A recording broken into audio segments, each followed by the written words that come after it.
Hi and welcome back to the Rental Academy. If you've watched the previous videos of the basic setup of your rental store, you should have already defined the basic settings of your account, created your first product and set up payments. Next, it's time to check out how your online store works and how to fulfill orders. Are you ready? Let's go.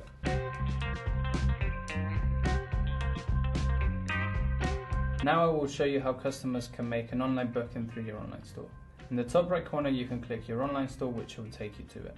This is quite a plain store, but later on by installing blocks like the branding block, you'll be able to customize this more to look a little bit more like your brand.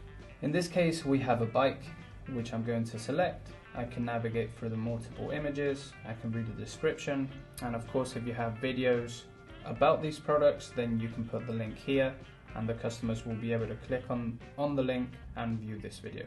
Next I will select the duration of rental that I want to take this bike for. I'll just select 4 hours and by default the calendar will show me the next available date. Next up is selecting the start time, so I'll just select the next available starting time as well. And then I will proceed to add this to the bag.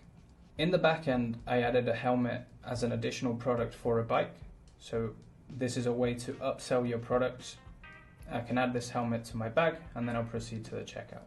Alright, so here I will enter my information, first name, last name, phone number, email address. I can give the marketing consent as well, if I wish to.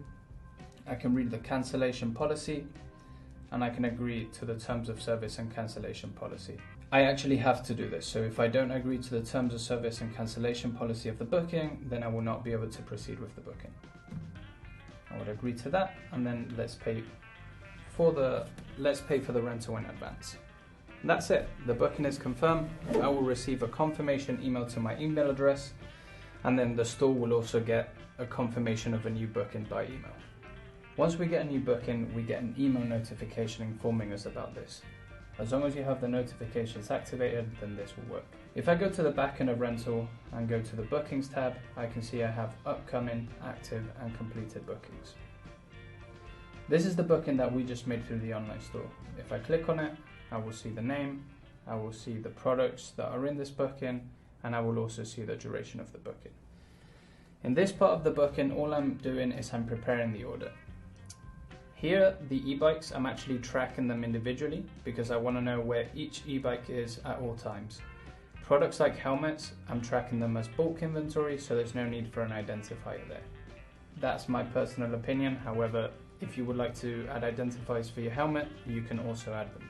I'm going to select one of the 2 identifiers and I'll mark this booking as booking prepared.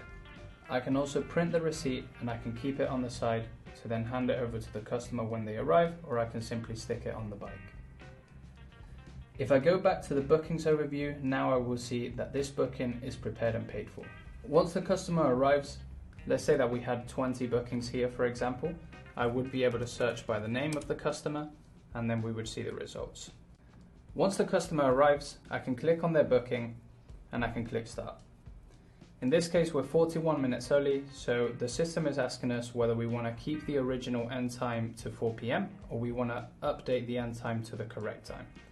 In this case, I'm going to let them off. It's the first rental in my store, so they can have the longer rental for free. Now that we've started this booking, if we go back to the bookings overview, we will see that this booking is no longer upcoming, but has now moved to the active ones. Once the customer returns, I'll simply click on the booking and I'll press return.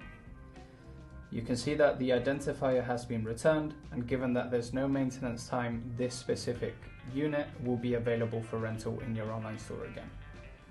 If you go back to the bookings overview, you can check your completed bookings, and this will be the booking that we just went through. Now you know how your customers can make online bookings and how to fulfill their orders. That's it for this video series on how to set up your store with rental. For more information, check the links in the description and stay tuned for more.